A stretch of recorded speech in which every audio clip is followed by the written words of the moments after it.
Games are frequently adaptations of an author's work, but how often does the author actually get involved with the process of creating the game? Well, in the early 90s, manga creator Makoto Ojino teamed up with Sega to create Tōgi Ō King Colossus for the Mega Drive. Ojino is largely known for his manga series Kojaku O, which translates to Peacock King, and multiple video game adaptations of the manga have been made in the form of Spellcaster on the Master System, Mystic Defender on the Genesis, and Kojaku O 1 and 2 on the Famicom. With King Colossus, Ojino creates the characters and story, and was co-director of the game along with Junichi Tsuchiya, who has previously worked on Mystic Defender and is credited in this game as Jay Yatsuchi. But before we get into more about this epic tale, you can do something epic by becoming a member of our Patreon at patreon.com/idreamofindiegames. Here you'll gain ad-free early access to videos, exclusive videos and live streams, access to an incredibly friendly Discord community, free games with certain tiers, and more. Your community is waiting.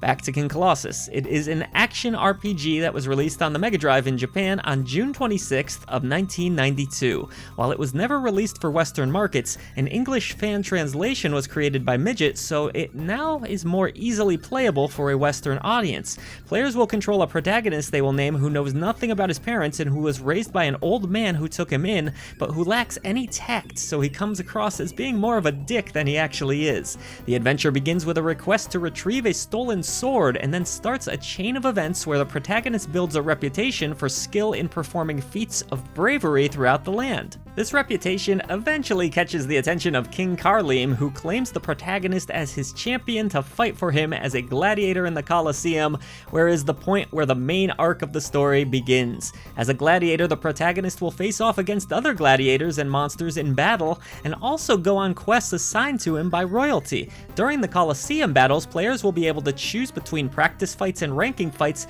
and defeating the top-ranked fighter will advance the story and lead to quests involving dungeon exploration.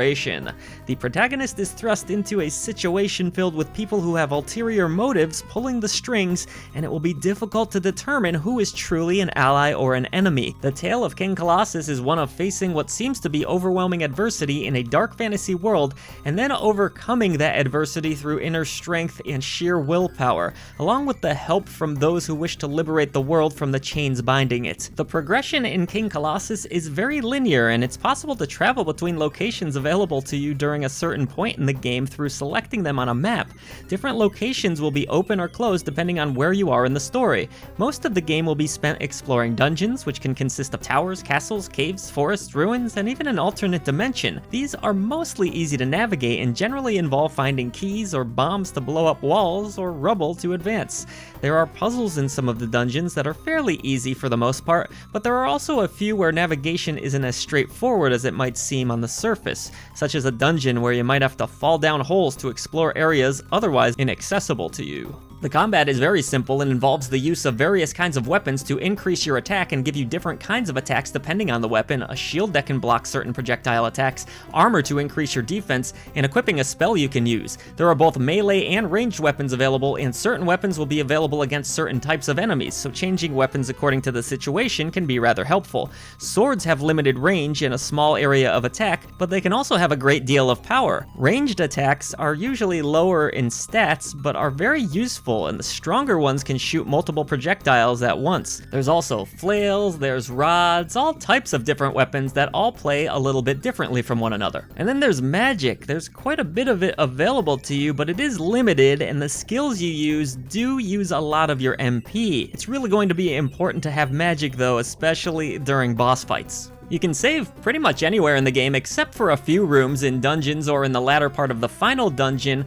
and this is really convenient, especially for a game from 1992 because it was a time where password saves were still being used in a lot of RPGs. There is a leveling system in the game as well, where increasing your character's levels will increase attack, defense, HP, and MP just as you would expect. The level cap is at 33, and if you are diligent in grinding, you can even get to that level before you reach the final two dungeons, and honestly I would recommend avoid doing so because otherwise some enemies and bosses will feel like damage sponges. But if you're not a fan of grinding, you can probably beat this one as low of a level as 23. Just be prepared to be annoyed by enemies that you have to hit many times in order to kill. Outside of that, the game does feature two different types of treasure chests. The red chests typically have medical herbs that will heal you, and the silver chests will have key items or equipment. One thing that's worth mentioning as well is NPCs. They're pretty important to talk to here because some of them will give you items that you can't get otherwise, and some of them will come from unexpected sources. So even if an NPC seems like an enemy but isn't attacking you, maybe talk to them because you might just get a rare item or a hint. As for the look of King Colossus, it is pretty good for 1992, considering this is a Mega Drive game. Some of you might say that the colors maybe give it a bit of a drab look, but I think it looks pretty good with that dark tone myself. This isn't a bright-eyed and cheery adventure. This is a story about overcoming adversity in a world filled with evil, and I would say the visuals definitely match that tone. But as for the soundtrack, it really matches the tone, and it's memorable as well.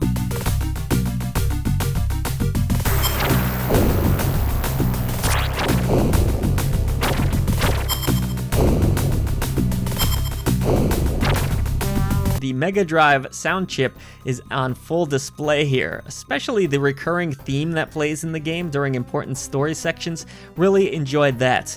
The way this game plays feels somewhat similar to Soul Blazer if you ever played that on the SNES, in that it feels more fluid than 8-bit action adventure games and action RPGs, but also has a certain stiffness to it that makes it kind of feel like a relatively early 16-bit game.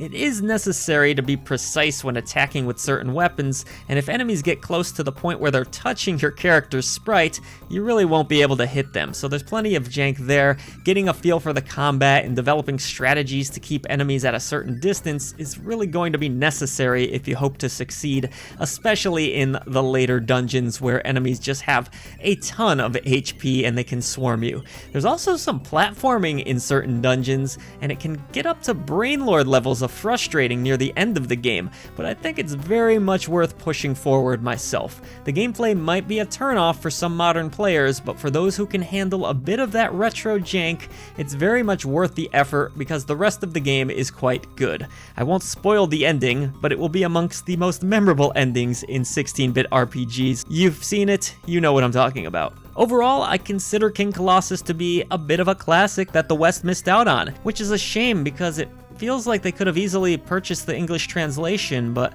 how they treated the Genesis Mini 2 as an afterthought is a topic for another time. So I highly recommend it to fans of retro action adventure RPGs who are looking for something different from most of the games in this genre and are fans of Makoto's work.